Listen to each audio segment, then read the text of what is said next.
All right, guys, so we got kind of a weird Worm Wednesday this week. The first thing I did was I showed you how I am going to draw out some castings.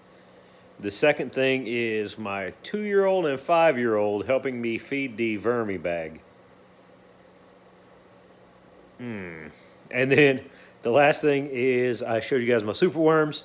So this is kind of a hodgepodge Worm Wednesday setup, but it's fun. Hope you guys enjoy it. So I just harvested my vermi bag mini again. I didn't do a large enough harvest last time, and I've barely been able to feed it this month. So I took a considerable amount of castings out of it, and I still never really hit any worms, so I probably could have taken more. But I took all the way up to the line right there where the purple and black meet.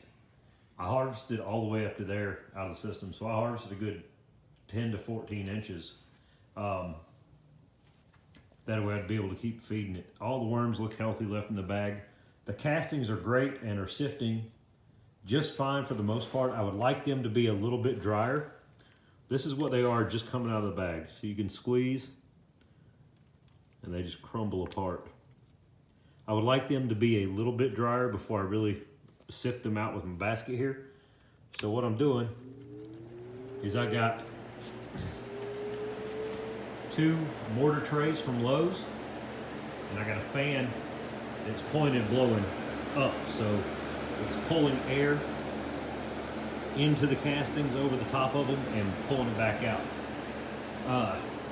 What I found is that this pulls more air across the surface, shoots it up, and wicks out more of that moisture than pointing the fan down at the castings.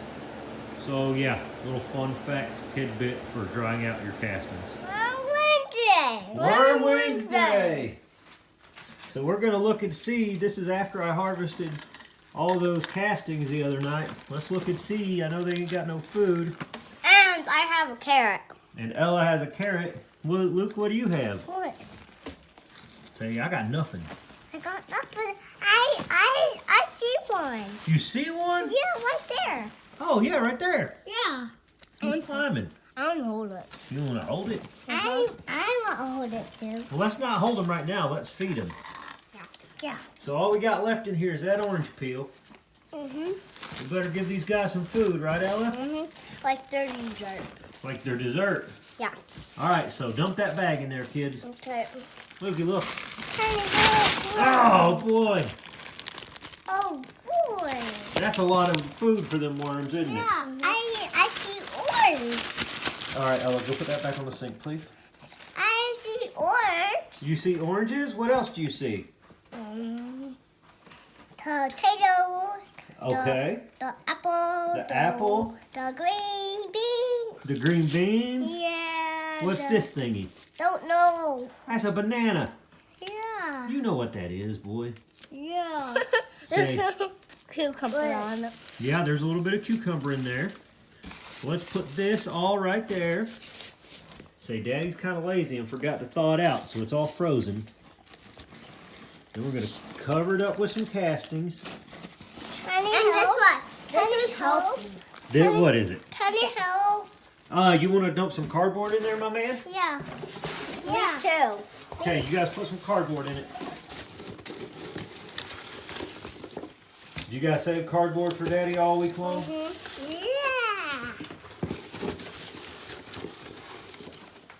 All right, let's pick it up off the floor. Whoa, so many cardboard. So many cardboards? Yeah. Have to put it in there. Yep, drop it in there, Ella. Let me just cover this up, my man. Hey, girl, cat, get out.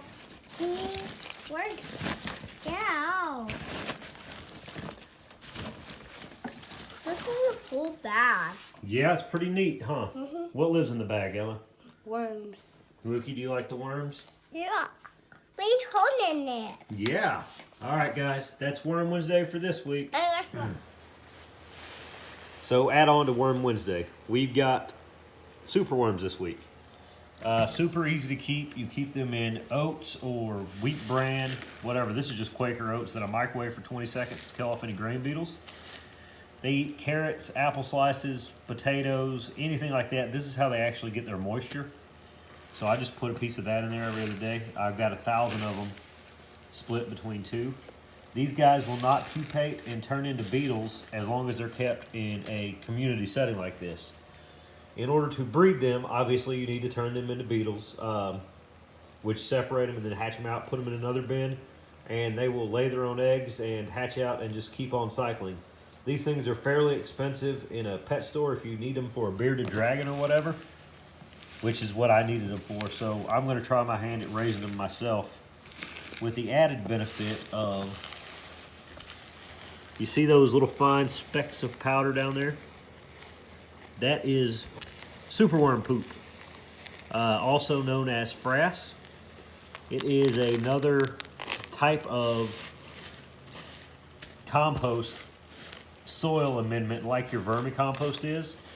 The nutrient profile on it's a little bit different. It'll have more chitin or chitin, which is what the plants use to protect themselves from insects invasion. So what I've read says if you put this in your garden, your plants will kind of beef up a little bit and protect themselves against insects like they already do with our worm castings. So this is an interesting little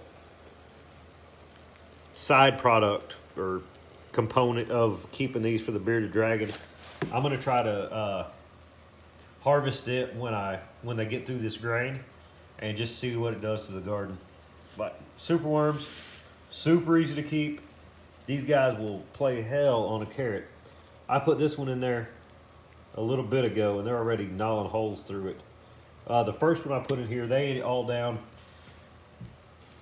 Within 24 hours, they had ate almost the whole carrot. Look at them dudes. I did not put the whole 1,000 in here, but I put a lot. So yeah, superworms add on to Worm Wednesday for this week because my actual worm portion of the video was a little bit weird because of all my helpers that are under the age of 6. All right, guys, have a good night.